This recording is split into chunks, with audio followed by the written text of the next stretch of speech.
तौफीक जी का सवाल है कि टैक्स हार्वेस्टिंग के बारे में बताइए, कैसे हम प्रॉफिट्स को हर साल निकाल के टैक्स हार्वेस्ट कर सके, हमारा प्रिंसिपल अमाउंट भी बचा रहे और टैक्स हार्वेस्टिंग भी हो सके। तो देखिए, टैक्स हार्वेस्टिंग करना अच्छी चीज है। 1.25 लाख रुपए साल के एक्स्ट्रा आपके बन रहे हैं तो उसमें दिक्कत क्या है, टैक्स फ्री।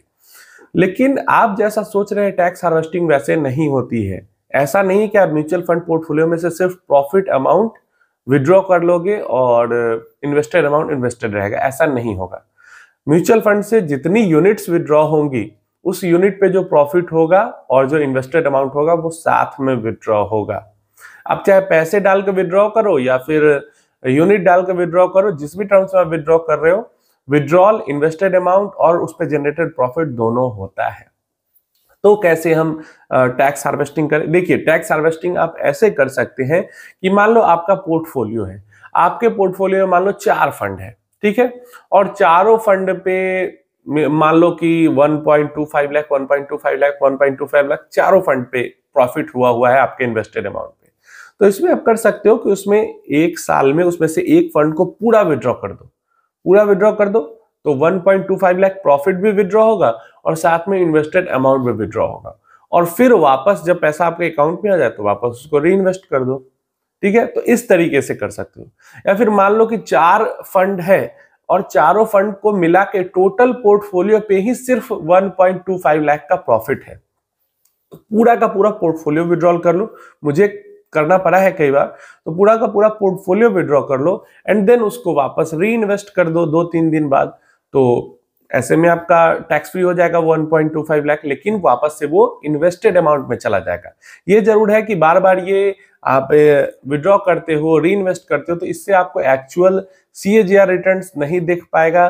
कई सालों तक जीरोधा जैसा अगर प्लेटफॉर्म है, जीरोधा कॉइन, तो कई सालों तक आपको XIRR रिटर्न नहीं दिखेगा, क्योंकि जब तक इन्वेस्टेड अमाउंट 1 साल पुरानी नहीं होती है XIRR नहीं दिखाते हैं। क्लियर है? या फिर मान लो टोटल पोर्टफोलियो है, उस पर आपको 2.5 लाख का प्रॉफिट है, ठीक है, तो जितना भी इन्वेस्टेड अमाउंट है उसका 50% विड्रॉ कर लो। मतलब जितनी भी यूनिट्स आपके पास है उसका 50% विड्रॉ कर लो, तो 2.5 लाख का 50% 1.25 लाख प्रॉफिट भी साथ में विड्रॉ हो जाएगा। तो इसी तरीके से आपको खुद से कैलकुलेशन करके विड्रॉल करना होगा, रिडीम करना होगा कि कितना पैसा मैं अपने पोर्टफोलियो से रिडीम करूं, कितनी यूनिट्स रिडीम करूं कि 1.25 लाख का प्रॉफिट भी उसके साथ रिडीम हो जाए, एंड देन वापस उसको री इन्वेस्ट कर दो। और ये आपको खुद करना होगा। ऐसा किसी भी प्लेटफॉर्म पे ऐसा नहीं होता है, चाहे डायरेक्ट AMC से करो, किसी ब्रोकर के थ्रू करो, डिस्ट्रीब्यूटर के थ्रू मतलब, या फिर बैंक के थ्रू करो, या ग्रो जीरोधा आप स्टॉक्स के थ्रू करो, कोई भी प्लेटफॉर्म ऐसा नहीं है कि जो म्यूचुअल फंड से सिर्फ प्रॉफिट विड्रॉ कराए।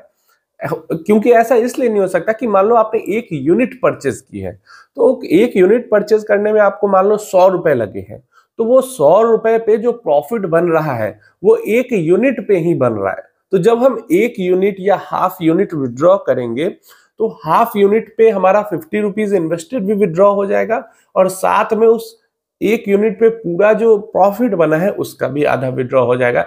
इसीलिए सिर्फ प्रॉफिट विड्रॉ नहीं होता है, साथ में इन्वेस्टेड अमाउंट भी विड्रॉल होता है। उम्मीद है इंफॉर्मेशन क्लियर होगी। आपको खुद से कैलकुलेट करके विड्रॉ करना होगा इतना कि 1.25 लाख तक प्रॉफिट भी साथ में विड्रॉ हो और वापस उसको री इन्वेस्ट कर दो। क्लियर है? इससे कोई कंपाउंडिंग इफेक्ट नहीं होती।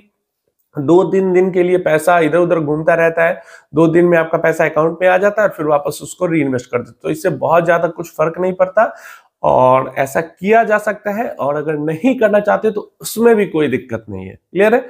आप नहीं करना चाहते, ये आपकी पर्सनल चॉइस है। इससे रिटर्न्स पे कोई असर नहीं पड़ता है, इससे कंपाउंडिंग पे कोई असर नहीं पड़ता है। बार बार आपका जो प्रॉफिट है वो इन्वेस्टेड में ट्रांसफर हो जाता है, ये जरूर होता है, लेकिन रिटर्न्स के मामले में कोई फर्क नहीं पड़ता है, क्योंकि पूरा जो पैसा आप निकाल भी रहे हो उसको आप री इन्वेस्ट ही कर रहे हो।